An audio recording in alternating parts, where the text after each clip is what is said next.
Glad to have you join us and thank you for staying with us. If you're just joining in, now it's time for our discussion segment and we have with us in the studio Femi Emmanuel, a public affairs analyst, a seasoned public affairs analyst. Good morning, Femi. Thank you for joining us. Hello, Femi. Good morning and welcome to the show. Nice to be here, You've been ages. You decided to... Oh, well. I've done it home, so I know, right? I've been out of town for a while. All right. You're welcome back. Welcome back, Femi. All right, moving on now. There has been concerns over harassment, torture, unlawful arrest, detention, physical assault, and threats to lives of journalists in Nigeria in the course of their duties. The most recent is the attack on journalists during the NSS Memorial across the country, which, however, represents a blatant abuse of power and a breach on the constitutional rights of the journalists from performing their duties. These actions pose a major threat to the ability of the media to serve as societal watchdog with the responsibility to hold the government accountable. Like I said already, we have Femi Emmanuel joining us to help dissect this conversation.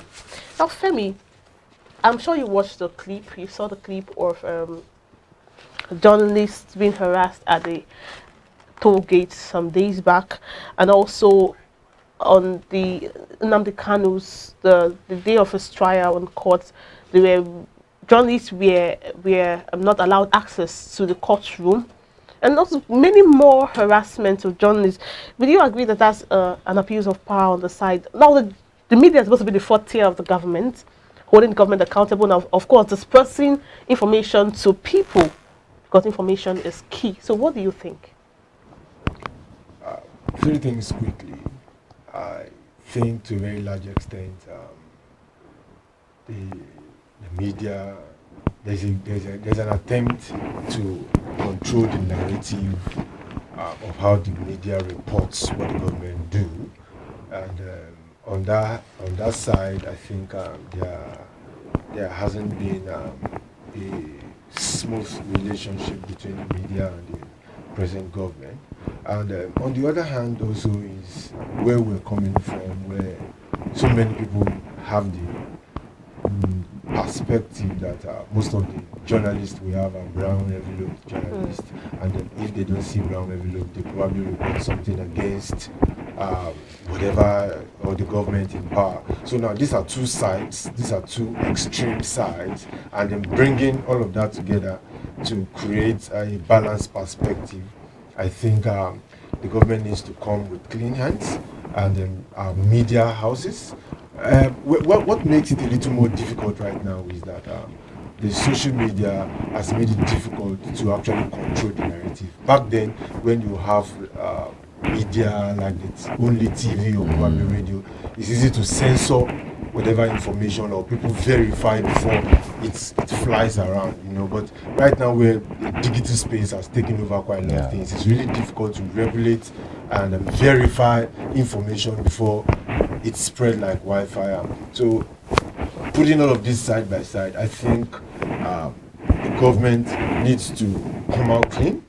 And we need to now, while I'm not completely in support of the social media bill because there are some clauses that I really do not agree as far as I'm concerned, but I think we must find a way to ensure that anyone that spread fake news is being taken up and dealt with. Once there is a way to deal with those that propagate fake news, we find out that the clamp on the real investigative journalist will go down. That's my side to all of the stories actually. All right, yesterday, the Nigerian Union of Journalists, NUJ, Abuja chapter, staged a peaceful protest, for the safe return of their missing colleague, Todwe Salem, who's been missing or declared missing since 13th of October. This is just one of many indicators, to the fact that journalists in Nigeria are going through harrowing experiences. Is there any justification whatsoever for this? Honestly, there isn't any justification.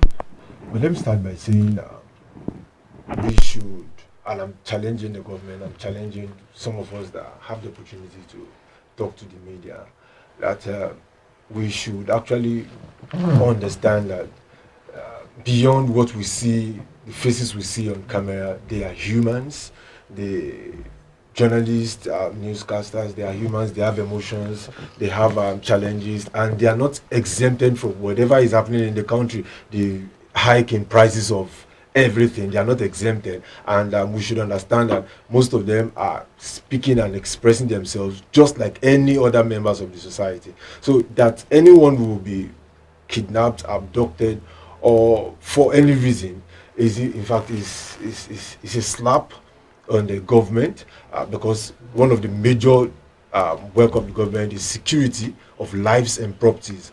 And I want to challenge the government and join the NUJ to say that not because we feel any arm of government actually is responsible for the kidnap, but because it's actually the sole responsibility to ensure that every lives and property is protected. I want them to go all out to ensure that not just the journalists that have been abducted, but every other person across the country that has been kidnapped is actually gotten back. All right, thank you so much, Femi. And now we have, if you're just joining in, this is the first segment. We have the second segment right now, and we still have Femi Manuel to help us do this. I will move to the next one. In order to ensure safety of pupils and teachers as well as stakeholders, the Anambra State government has adopted Saturday as normal school days following the weekly sit-at-home order by the indigenous people of Biafra, IPOB. Now we still have with us Femi Manuel. And Femi, this new development in the southeast, like I would always say, I saw a pictorial presentation of a statement someone was trying to make, or someone's thought. It had a picture of a cartoon-like picture of someone a man hanging himself to the cross, nailing himself to a cross, and he's asking someone. Now the picture of the person was written IPOB, and there was someone standing. The man nailing himself, there's a IPOB written on him, and he's asking the person standing who had the government written on him, can you feel the pain? No, if you understand, he's nailing himself and he's asking the next. Imagine me shooting myself. I'm asking you, can you feel the pain? So the issue of Anambra State, the southeast, I don't know if is it a way to go. I'll be very frank with you, and it's probably my 5th time of talking about this issue across other TV stations. And like I said, when Boko Haram and banditry started, most times those that are self-acclaimed freedom fighters, if care is not taken and they do not apply a lot of logic, because what I see is so much of emotions and low on logic. And when you want to fight for the right of people, especially in the 21st century, you must be so much high on logic and very low on emotions. Otherwise, you will be hurting the people you intend to protect or you intend to represent, and you won't have their backing later on when government picks you up. So, looking at the history of banditry and how Boko Haram started, you find out that the north is worse affected, and they haven't even come out of it. Now, looking at the southeast, my pain is this.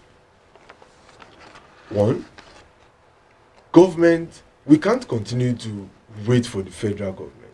And that is where I expect that the state government should actually buy in traditional leaders into leadership, political leadership. Not by influencing their decision, but because they are closer to the people. They know whoever is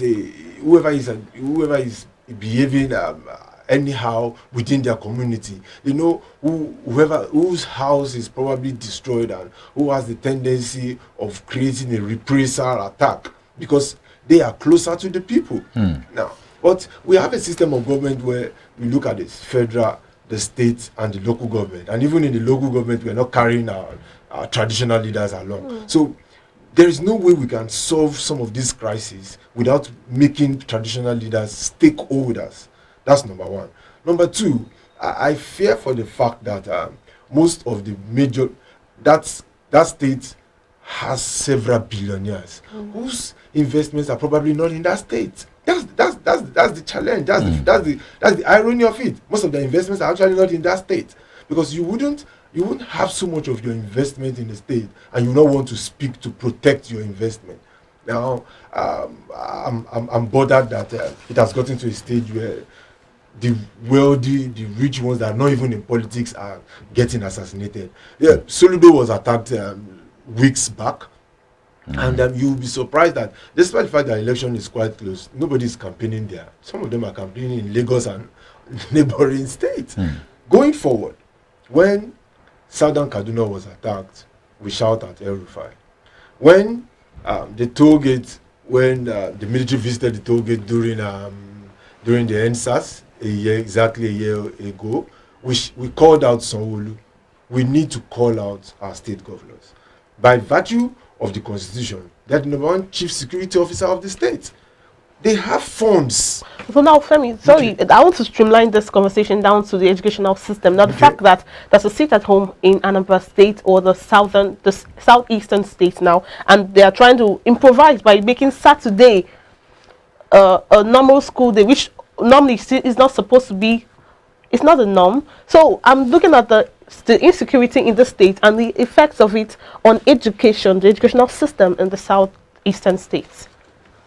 To narrow down my conversation, I'll still say that I want to re-emphasize that the traditional leaders, state governors, are stakeholders as far as this is concerned. 2, let me say categorically that where education is actually, I'm sad to say that Nigeria has not even gotten to that stage where we allocate the right percentage of money in our budget for education. Nigeria has not gotten to that stage where even if education is free, quote and unquote, not everyone has access to quality education. Now, depriving certain people access to whatever kind of education we have at the moment is only worsening the future going forward. What do I expect the state governor to do? I'm sad that they had to choose Saturday. I need to be very. It's a victim kind of mentality. It's an acceptance that we really cannot do anything about these guys, or it's a solidarity that to an extent you guys are fighting for what we would have probably do if we're not in government, but let's create an avenue to allow you do your thing and let's still do our own without affecting each other, rather than actually take the bull by the horn. What are the implications, if you will allow me? What are the implications? These guys will grow stronger and will leave the educational sector and penetrate into another sector. Now, market days, they will change market days. There will be an announcement. Maybe, like here in the Southwest, we'll probably have market days probably every 4 days or something. You will now find out that market days will change. You will now find out that probably they will tell you that banks should probably open only on Saturdays and Sundays. They will extend to other sectors. That's my fear. That's my fear right now. So those are the implications. What would I expect them to do? I've said it. The governor must create a stakeholders meeting with traditional leaders. Traditional leaders have to call to order these guys in their locality. See, this thing you're doing will not affect the federal government. It will affect our own children. Let's find a way around the table. But the traditional rulers you're talking about are afraid of their lives too. I agree with you. And it has gotten to this stage because most of them have refused to take a stand before now. Yes, that's the only reason. They refuse to take a stand before now. And it's too late to cry when the head is off. However, the solutions are quite difficult, I won't lie to you. Because we may start looking at state of emergency, which is a difficult option. No, but worse things had happened in other parts of the land, especially the northern part of the country, and there was no state of emergency. So why is that of Anambra State going to be different? Let me take you up on that. Look at this critical moment. One, they don't want election to hold. Yeah, Yes. They threatened Yes. that if Kanu is not released unconditionally, the election won't hold. And Dasuki was locked up for years. Elections held. So there are facts that if we juxtapose them, you understand that what is happening right now in the South is peculiar. And the reason why it has degenerated to this level is because, see, when Northerners are picked up, their elders fold their arms because they expect that whoever is wrong should be dealt with. But we have a region where that is when they either keep quiet or probably show solidarity. And when it now comes back to haunt them, they now go back and talk against the government for not doing their role. So that's why I said, looking at a state of emergency in the northern states and now, the situation may look similar, but actually the factors that led to what that led to these things are not actually similar. That's clarifying your thoughts. Going forward, like I said, we may have to swallow the humble pie and go for a state of emergency. However, if they don't want that, the way forward, traditional rulers have to speak up. That's the only way. For me, you earlier mentioned that it's either what's happening in Anambra State, either they are in solidarity or they've accepted the norm. But I'm looking at it from the angle of the government.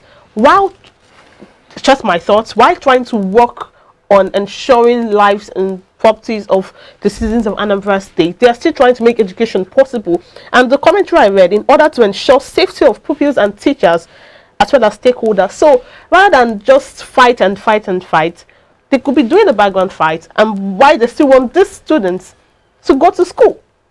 I'm not seeing it from that angle, because you have to first ensure the lives of your children before you can fight. Why in the midst of the fight your children are killed? So rather than make them stay at home or force them to go to school on the days that they said sit at home, you're trying to make more like improvisation and make it work. Don't you think so? Now let me say this. I, to an extent, agree with the intentions of Nnamdi Kanu. My problem is how he's going about it. I need to be very frank about this. I, to an extent, agree with the intentions of the agitators from the Southwest also. I'm only angry with the way they are going about it. Not secession right now. Are you saying you agree with the secessionist moves? I agree with the fact that they want an all-inclusive government. They want resource control. If you look in depth into what they are actually asking for, see, I'm not that kind of analyst that will want to paint some people black because I want my region to feel comfortable. Honestly, within every of whatever crisis that has mopped up, there's real and definite agitations. But you know, when those things are not well solved, other things begin to come up, and it gets a political coloration, as it has gotten right now. So, but let me say this. I said initially that there's a need to be very high on logic and low on emotions. And that is where most of them actually failed. Very high on emotions and quite low on logic. Now, why do I say this? You want the freedom for your people. One, you still have representatives in the House of Assembly. You have representatives in the Senate. You have representatives in the House of Representatives. They are still being paid. They participate. You have governors. They go to Abuja to collect their share of the national cake monthly. See, that we should not, if you really do not want things, then you should start from the stakeholders that are still participating. Why can't most of these stakeholders sit back for 1 month? That is when we will take them serious. That is even when the government will say, see, they have not told themselves the truth. So you mean they are not living up to expectations? They are not. Logically, they are not solving these issues. They are only very high on emotions. How will you have somebody from your region that is the minority leader in the Senate, and none of these issues has been raised? We have constitutional ways of raising agitations. It is well written in the constitution, but these people only show emotions. They don't bring it up where it can be discussed logically. Why? Because they are also, on one hand, interested in that money that is being shared, and on the other hand, they still have sympathy. They do not really believe all out, but what they have is sympathy. Okay. No, thank you very much. Because of want of time, that's Femi Emmanuel, public affairs analyst, doing justice to the topics we have today for discussion on the show.